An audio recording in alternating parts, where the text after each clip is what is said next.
Genesis chapter 26, and we see a story with Isaac that's similar to a story with his father Abraham.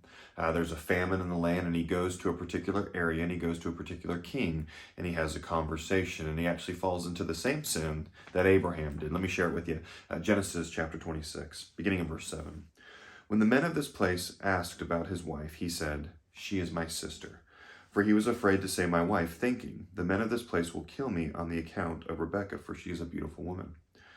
When Isaac had been there for some time, Abimelech, king of the Philistines, looked down from the window and was surprised to see Isaac caressing his wife Rebekah.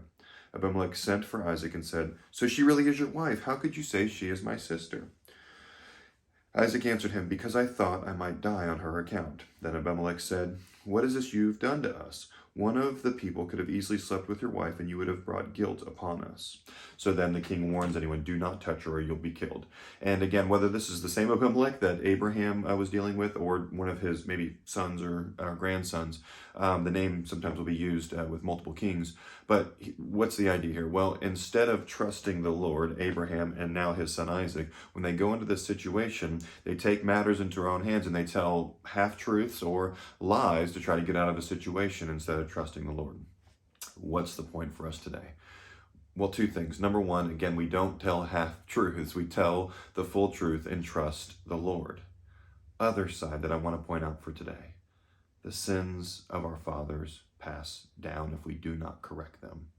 When we mess up as fathers and mothers, we need to repent of those sins, and we need to teach our children of the areas we've messed up in. If we do not go to the grace of God, if we do not repent of these things, then they're just going to continue from generation to generation to generation to generation. You've seen this when you see someone in the family or someone in somebody's family you know, and it just continues right on down the line.